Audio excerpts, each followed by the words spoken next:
Assalamualaikum warahmatullahi wabarakatuh.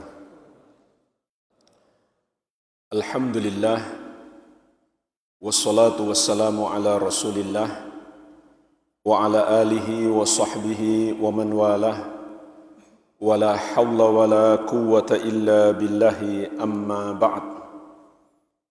Fa ikhwani fid din wa akhwati fillah, kaum muslimin wal muslimat yang saya cintai dan saya muliakan, rahimani wa rahimakumullah. Semoga Allah subhanahu wa ta'ala senantiasa mencurahkan rahmatnya kepada kita sekalian. Kita akan memulai pembahasan sebuah kitab yang berjudul Al-Kabair, artinya dosa-dosa besar, disusun oleh Al-Imam Al-Zahabi, Muhammad bin Uthman Al-Zahabi Al-Syafi'i rahimahullahu ta'ala rahmatan wasi'ah, salah seorang ulama besar ahli sunnah dari madhab Syafi'i yang hidup di abad ke-7 sampai ke-8 Hijriyah. Dan beliau adalah imam besar ahli sunnah yang diakui oleh seluruh ulama Islam akan kedalaman ilmu beliau. Banyak kitab yang beliau tulis, di antaranya kitab ini yang berjudul Al-Kabair, artinya dosa-dosa besar.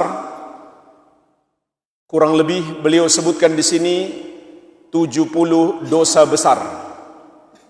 Semoga Allah berikan taufik kepada kita untuk mempelajarinya agar kita dapat menjauhi dosa-dosa besar ini. Karena jemaah sekalian, berapa banyak orang yang terjerumus dalam dosa besar karena ketidaktahuan. Dia tidak mengetahui bahwa itu adalah perbuatan dosa. Atau dia sudah tahu itu dosa, tapi dia tidak paham bahayanya. Dan itu karena dia tidak belajar. Maka jemaah sekalian, belajar ilmu agama secara umum dan tentang dosa-dosa besar secara khusus ini sangat penting agar kita mendapatkan kebaikan dan masuk surga. Rasulullah SAW bersabda, "May yuridillahu bihi khairan yufaqihu fid din." Barang siapa yang Allah kehendaki kebaikan baginya, Allah akan pahamkan dia dengan agama. Dan pemahaman itu tentu didapatkan dengan belajar. Sebagaimana sabda Nabi SAW, "Innamal ilmu bitta'allum wal fiqhu bittafaqquh." Ilmu itu hanyalah didapat dengan menuntut ilmu, dan pemahaman didapat dengan usaha tafaqquh, usaha untuk belajar memahami. Dan Nabi SAW juga bersabda, "Man salaka tariqan yaltamisu fihi ilman, sahalallahu lahu bihi tariqan ilal jannah." Barang siapa menempuh satu jalan untuk mempelajari ilmu agama, maka Allah akan mudahkan baginya jalan masuk surga. Semoga kita semuanya Allah mudahkan masuk surga. Waktu yang singkat ini kita sempatkan untuk menuntut ilmu. Dan hendaklah jemaah sekalian kita prioritaskan. Kita niatkan, kita datang ke kantor bukan semata untuk bekerja. Bahkan kalau perlu, jadi tujuan utama kita. Saya ke kantor karena ba'da zuhur ada kajian. Adapun bekerja di kantor, itu tujuan kedua. Yang utama untuk ibadah. Mendekatkan diri kepada Allah Subhanahu wa ta'ala. Ke kantor juga bisa menjadi ibadah, meskipun itu bersifat duniawi, yang hukum asalnya mubah. Tapi kalau kita niatkan ibadah, juga menjadi ibadah. Makin banyak niat yang baik, maka makin besar pahala kita. Kenapa? Orang yang belajar ilmu agama, Allah akan mudahkan masuk surga. Karena dengan ilmu kita mengetahui mana jalan ke surga dan mana jalan ke neraka. Dan bukan hanya jalan ke surga yang harus kita ketahui, tapi juga jalan ke neraka, agar kita bisa menghindarinya. Sebagaimana kata sahabat yang mulia Hudzaifah ibnul Yaman radhiyallahu ta'ala anhuma. Kana an-nasu yas'alu Rasulullah sallallahu alaihi wasallam anil khair wa kuntu as'aluhu anil syarr makhafata an aqa'a fihi. Dahulu orang-orang kebanyakan bertanya kepada Nabi sallallahu alaihi wasallam tentang kebaikan, sedangkan aku bertanya tentang keburukan, tentang dosa-dosa. Kenapa? Karena aku khawatir terjerumus di dalamnya. Ini pentingnya kita mengenal perbuatan dosa, agar kita tidak terjerumus di dalamnya. Dan kedua, agar kita nggak diam saja ketika melihat perbuatan dosa itu. Karena ini dua-duanya kemungkaran. Melakukan perbuatan dosa itu adalah kemungkaran. Diam saja melihat orang yang berbuat dosa itu adalah kemungkaran. Jadi solusinya bagaimana? Kalau kita lihat itu perbuatan dosa, kita harus menjauh dari pelakunya, atau kita harus mengingatkannya. Setelah itu baru kita jauhi. Karena di surat Al-Anfal ayat ke-25 Allah Subhanahu wa taala mengingatkan kita, "Wattaqu fitnatan la tusibanna alladhina zalamu minkum khassah." Takutlah kamu kepada azab yang tidak saja menimpa orang-orang zalim di antara kamu secara khusus. Artinya, orang-orang baik pun akan kena. Kenapa orang baik pun kena padahal tidak ikut berbuat dosa? Karena dia diam saja, tidak melakukan kewajiban amar ma'ruf nahi mungkar. Kalau kita nggak tahu itu adalah perbuatan dosa, maka kita nggak mungkin bisa melakukan amar ma'ruf nahi mungkar. Dan minimalnya jemaah sekalian, kita menjauh dari perbuatan dosa itu. Rasulullah sallallahu alaihi wasallam pernah bersabda, "Man kana yu'minu billahi wal yawmil akhir fala yajlis ala ma'idatin yudaru 'alaihal khamru." Barang siapa beriman kepada Allah dan hari akhir, janganlah dia duduk di depan sebuah meja yang diedarkan padanya khamar. Maksudnya, meskipun dia nggak minum khamar, dia nggak boleh duduk di situ. Dan ini berlaku untuk semua maksiat. Meskipun kita nggak melakukannya, kita nggak boleh bersama orang-orang yang melakukannya. Jemaah sekalian, saya berikan satu contoh. Orang nggak tahu itu dosa, sehingga banyak orang melakukannya, dan bahkan sampai dianggap itu hal yang biasa. Dan ketika mau diperbaiki, sudah sulit. Bukan nggak mungkin ya, tapi sulit. Apa itu? Seorang pekerja menerima hadiah atau menerima apapun padahal bukan gaji resmi, bukan upah resmi, bukan bonus resmi yang ditetapkan oleh pemerintah atau kantornya. Ini dalam Islam jemaah sekalian haram. Kalau kita nggak belajar, kita nggak tahu. Rasulullah SAW bersabda, "Hadaya al-ummal gululun." Hadiah-hadiah untuk para pekerja adalah harta haram. Contoh, petugas atau pegawai di kelurahan atau di kecamatan menerima hadiah-hadiah dari masyarakat karena telah membantu mengurus KTP atau mengurus apapun.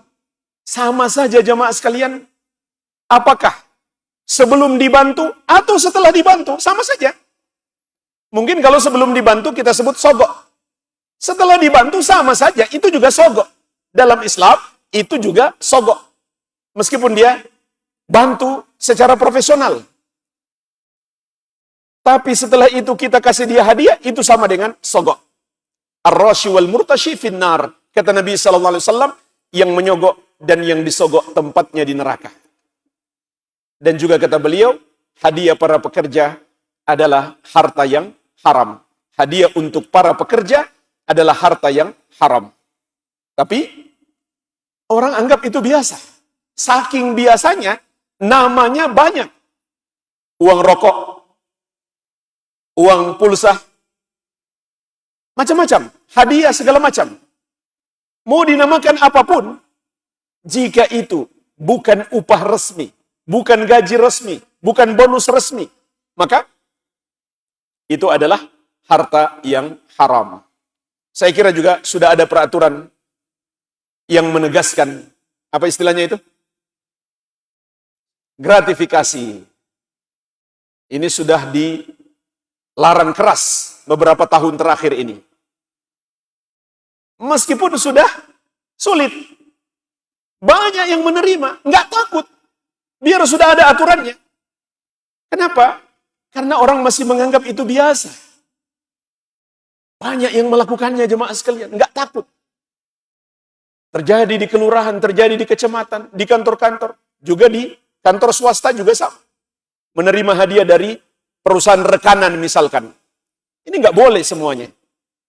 Dan ini ada pembahasannya juga di kitab ini. Tapi ini hanya satu contoh saja.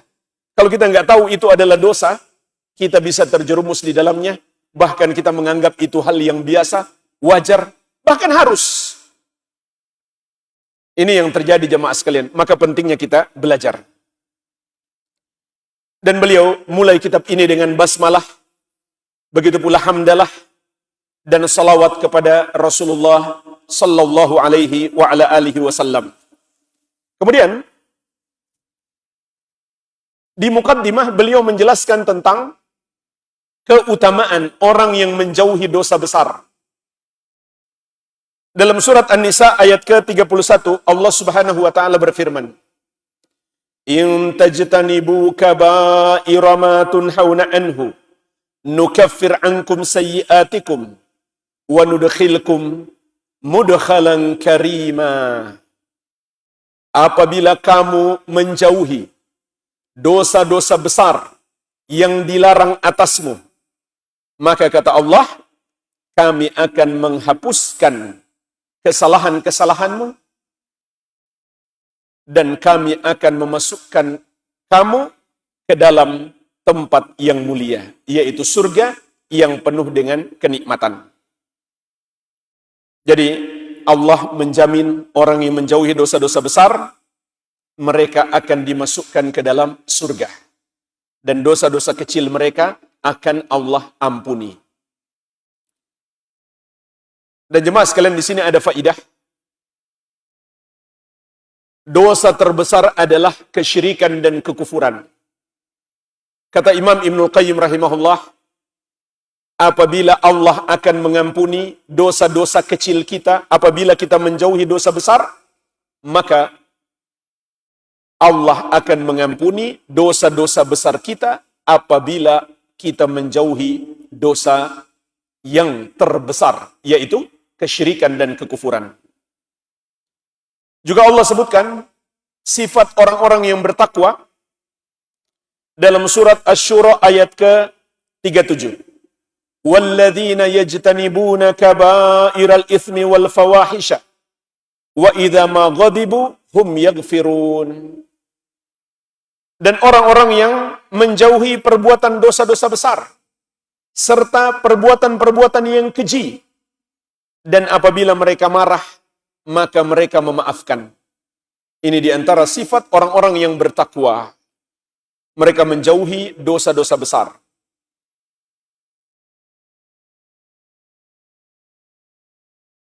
Dan juga sifat orang-orang yang bertakwa Allah sebutkan di surat An-Najm ayat ke-32. وَالَّذِينَ يَجْتَنِبُونَ كَبَائِرَ الْإِثْمِ وَالْفَوَاحِشَ إِلَّا اللَّمَمَ إِنَّ رَبَّكَ وَاسِعُ الْمَغْفِرَةِ. Dan orang-orang yang menjauhi perbuatan dosa-dosa besar dan perbuatan-perbuatan keji, kecuali al-lamam, dosa kecil yang tidak mereka terus lakukan secara kontinu. Sesungguhnya Rabbmu sangat luas ampunannya. Maka ayat-ayat ini menunjukkan kepada kita orang-orang yang bertakwa mungkin saja terjerumus dalam dosa kecil, tapi tidak mereka lakukan terus-menerus. Namun untuk dosa-dosa besar, mereka berusaha untuk menjauhinya sekuat-kuatnya. Dan dalam hadis Rasulullah SAW bersabda, "As-salawatul khams wal jum'atu ilal jum'ah wa Ramadan ila Ramadan mukaffiratun lima bainahunna idza jutunibatil kabair. Salat yang 5 waktu. Salat Jumat sampai Jumat berikutnya. Puasa Ramadan sampai Ramadan berikutnya adalah amalan-amalan penghapus dosa yang terjadi di antara waktu-waktu tersebut apabila dosa-dosa besar dijauhi. Jadi jemaah sekalian, salat 5 waktu kita, salat Jumat, puasa Ramadan, yang insya Allah tidak lama lagi kita akan kembali berjumpa dengannya, itu semua amalan penghapus dosa. Tapi ternyata ada syarat. Dosa besar harus dijauhi. Sehingga mayoritas ulama mengatakan, amal-amal soleh itu hanya menghapuskan dosa-dosa kecil. Lalu bagaimana agar dosa-dosa besar kita diampuni juga? Harus disertai dengan taubat. Meskipun taubat bukan kewajiban khusus di bulan Ramadan, tapi kewajiban sepanjang hidup kita. Namun jamaah sekalian, di bulan Ramadan tentu lebih wajib lagi kita bertobat. Yang wajib di bulan Ramadan menjadi lebih wajib dan menjadi lebih besar pahalanya. Begitu pula yang haram dosanya menjadi lebih besar. Maka hendaklah memasuki bulan Ramadan kita meningkatkan ibadah kepada Allah Subhanahu wa taala disertai dengan taubat. Bagaimana cara bertobat? Dengan memenuhi syarat-syaratnya. Apa saja syaratnya? Ada 5 dan bisa menjadi 6. Syarat yang pertama, kita lakukan dengan ikhlas, yaitu semata-mata untuk mendapatkan balasan dari Allah. Balasan surga dan dijauhkan dari api neraka. Bukan supaya bisnis kita lebih maju, bukan. Tapi untuk masuk surga dan dijauhkan dari api neraka. Orang yang berhijrah supaya bisnisnya lebih maju. Kalau ternyata bisnisnya nggak maju, naudzubillah, dia bisa kembali lagi untuk berbuat dosa lagi. Berhijrah itu, bertobat itu untuk masuk surga dan dijauhkan dari api neraka. Bukan untuk kepentingan diliput media, bukan untuk dipuji manusia, bukan untuk mendapatkan balasan dari manusia. Syarat yang kedua, menyesali dosa itu. Dan inilah hakikat taubat. Sebagaimana sabda Nabi SAW, at-taubatun nadam. Taubat itu adalah penyesalan. Syarat yang ketiga, menjauhinya, tidak lagi melakukannya. Kalau mengaku taubat tapi terus-menerus melakukan dosa itu, maka itu adalah taubat yang palsu. Syarat yang keempat, bertekad tidak akan mengulangi dosa itu di masa yang akan datang. Jika seseorang bertobat, tapi niatnya hanya sementara di bulan Ramadan, taubatnya tidak sah. Karena tidak memenuhi syarat. Andai dia bertekad tidak akan mengulangi dosanya di masa yang akan datang, tapi ternyata dia terjerumus lagi, maka taubatnya tetap sah. Lalu bagaimana solusinya? Ya harus bertobat lagi. Sebelum syarat yang kelima tidak berlaku lagi, yaitu waktunya habis. Kapan habis waktunya? Ketika kematian datang atau matahari terbit dari arah barat. Allah Subhanahu wa taala mengingatkan kita, "Walaysati taubatu lil ladzina ya'maluna sayyi'at hatta idza hadara ahadahumul maut qala inni tubtul an." Tidaklah taubat itu akan diterima dari orang-orang yang melakukan perbuatan dosa sampai apabila kematian telah mendatangi salah seorang dari mereka, baru dia berkata, saya tobat sekarang. Sudah terlambat. Dan apabila dosa itu berupa kezoliman kepada orang lain, maka harus disertai dengan syarat yang keenam, minta maaf kepadanya, atau mengembalikan haknya, atau minta penghalalan darinya. Kalau tidak, Allah nggak akan ampuni. Dan urusannya akan menjadi panjang sampai di akhirat.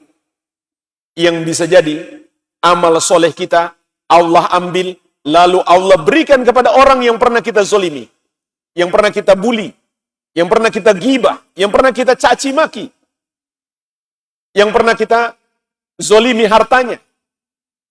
Maka segera kita minta maaf. Jangan tunggu menjelang Ramadan baru minta maaf. Jangan tunggu Hari Raya Idul Fitri baru minta maaf. Bayangkan kalau dia berbuat dosa kepada orang di bulan Syawal. Tunggu Idul Fitri lagi, 1 tahun lagi. Harus segera bertobat. Harus segera minta maaf kalau kita zolim kepada orang. Kalau nggak zolim, nggak perlu maaf-maafan. Maaf-maafan itu kalau kita ada kezoliman kepada orang. Itu yang disyariatkan.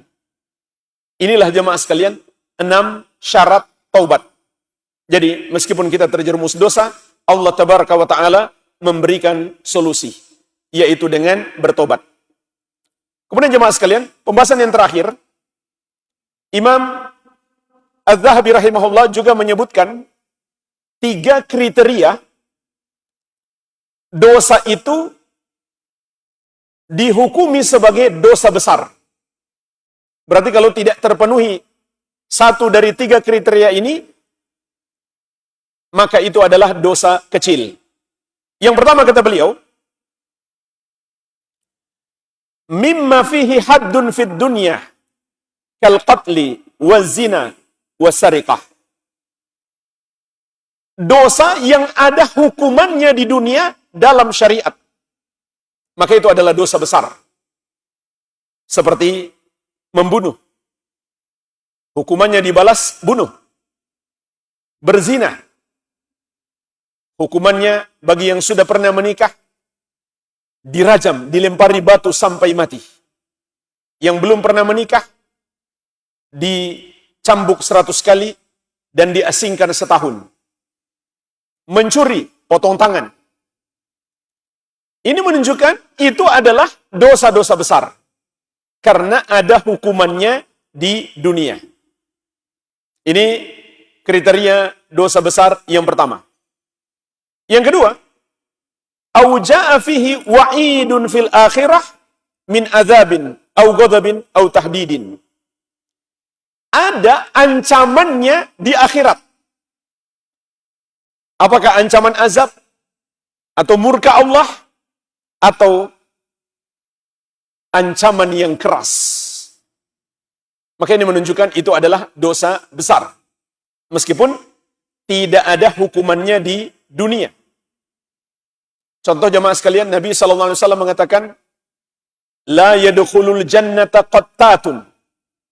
Tidak akan masuk surga orang yang suka mengadu domba, yang suka berbuat namimah.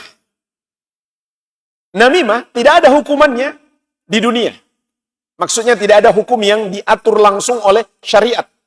Tapi diberikan kewenangan kepada penguasa untuk menghukumnya. Namun ancamannya di akhirat sangat keras. Sampai kata Nabi SAW, tidak akan masuk surga. Bukan berarti dia pasti masuk neraka dan kekal di neraka, tidak. Maksud tidak masuk surga di sini adalah dia terancam tidak akan langsung masuk surga, namun singgah di neraka terlebih dahulu. Menunjukkan itu adalah dosa besar. Ini yang kedua. Yang ketiga, au la'nu fa'ilihi ala lisani nabiyina Muhammad sallallahu alaihi wasallam fa innahu kabirah. Au lu'ina fa'iluhu ala lisani nabiyina Muhammadin sallallahu alaihi wasallam fa innahu kabirah. Atau pelakunya dilaknat dengan lisan Nabi Muhammad sallallahu alaihi wasallam. Maksudnya Nabi sallallahu alaihi wasallam melaknatnya. Menunjukkan itu adalah dosa besar. Contoh, riba. Sahabat Jabir radhiyallahu anhu mengatakan, la'ana Rasulullah sallallahu alaihi wasallam akila riba wa mukilahu wa katibahu wa syahidaihi wa qala hum sawa. Rasulullah sallallahu alaihi wasallam melaknat orang yang makan riba, yang memberi makan, yang menulis transaksinya, yaitu pegawainya, pegawai lembaga ribawi, dan 2 orang saksinya. dan beliau bersabda, mereka semuanya sama. Artinya, semua yang terlibat dalam transaksi riba dilaknat oleh Rasulullah sallallahu alaihi wasallam. Ini menunjukkan itu adalah dosa besar. Inilah jemaah sekalian, 3 kriteria sesuatu itu disebut dosa besar apabila ada satu dari 3 hal ini. Kemudian jemaah sekalian, ketika kita menjauhi dosa-dosa besar, bukan berarti kita boleh meremehkan dosa-dosa kecil. Sampai sebagian ulama melarang menamakan dosa sebagai dosa kecil. Kenapa? Karena dikhawatirkan orang akan meremehkan.